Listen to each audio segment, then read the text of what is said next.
recording? Oh, yeah, we're ready to go. Okay. Well, thank you for joining us today. Can you give us your name and current role at UMW? Sure, my name is Martha Burtis, and I am the director of the Digital Knowledge Center. And can you speak about your involvement in the development of the HCC? Sure. So the original planning for the Convergence Center started way back, I would say in November or December of 2007. And at that time, I was director of teaching and learning technologies. Mm-hmm. And so when the first planning committee was put together by our CIO at the time, Chip German, I was asked to sit on that committee and served on that for about 6 or 7 months until I actually went on maternity leave and then came back part-time. So when I came back part-time, somebody else had taken on that role for the division. But I was there from the very beginning for the first, I don't know, 3 or 4 meetings that we had that late fall into spring to try and wrap our heads around what this building was going to be. Okay. And are there any particular features of the building that you're particularly excited about? Oh, gosh. I don't know. I love all of the facilities that the building has. I love this room. I love the media lab and the media wall and the various spaces. But I guess if I were to say what I love most about the building, it's something bigger than that, which is that I feel like after sort of years of the university doing some really innovative work with digital technology in the classroom, this building became sort of the physical instantiation of that. So much of the work that we had been doing was happening all over campus or in virtual spaces. And now there's this building that people really associate with that work and where we can explore media and see students really inhabit that space kind of physically. And to me, that's really exciting. It must be cool to see the end product when you were amazing. there from the beginning. Yeah. And how do you think the building will age, like 10 years from now? That's a great question. And I have no idea. There's obviously like very specific practical considerations to that, just down to how do we monetarily, how do we budget to maintain all of the equipment, and how do we anticipate where things will go with technology and how the building adapts to that. I will tell you that all through the planning process, that idea of creating a space that could be adaptive was definitely in the forefront of our minds. That's a tricky thing to do as pencil goes to paper or digital ink goes to file, and things actually start getting solidified in terms of planning and architecture and design. But I think we always tried to keep that in mind. And so even something like the fact that we have the raised floors in parts of the building that allow us to, in the future, maybe flexibly reconfigure the way wires are run in the building. All of that was sort of with the idea that we needed a building that could grow with us. So I don't know where it will go, but I hope that our students will help us find that direction through their use of the space. And can you explain some of the resources available in the Digital Knowledge Center?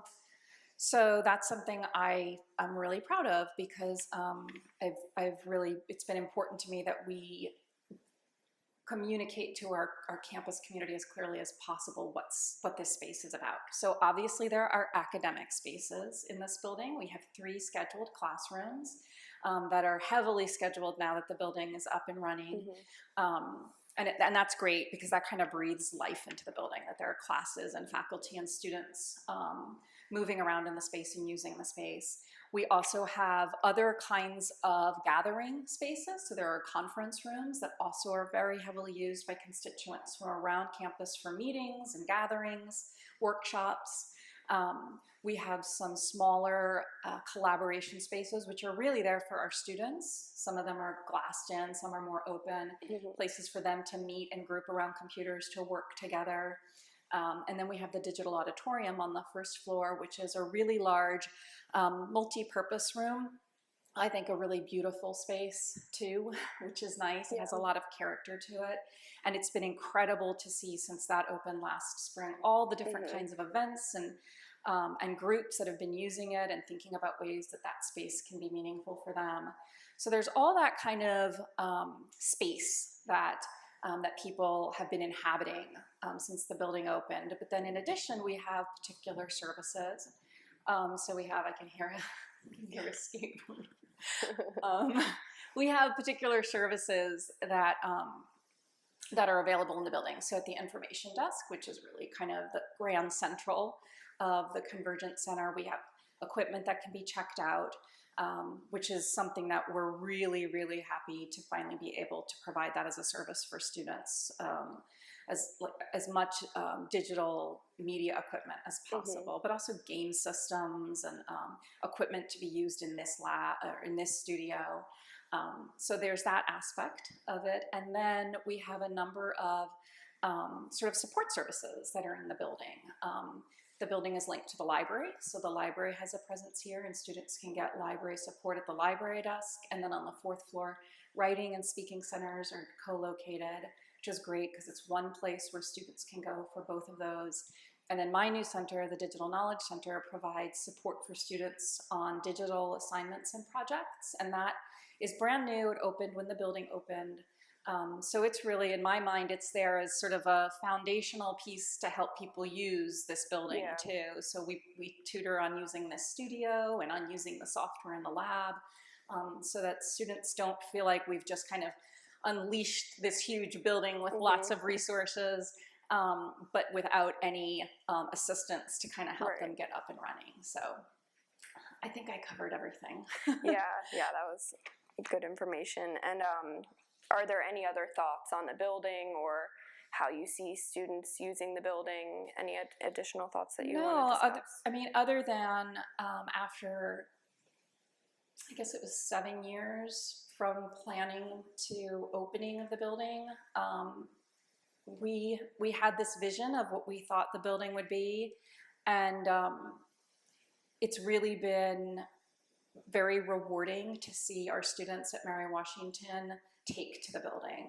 We weren't sure, like we had an idea that this was something people would like and need and use and kind of relish, but you don't know because it's so different from any other building on campus. You really don't know until it opens how that's going to play out. So from day one, seeing students in here, seeing them make sense of the space for us has really, really been rewarding, but also interesting and instructive. And I hope that students at Mary Washington continue to think of this building as a space for themselves and work with us to imagine where we go in the future.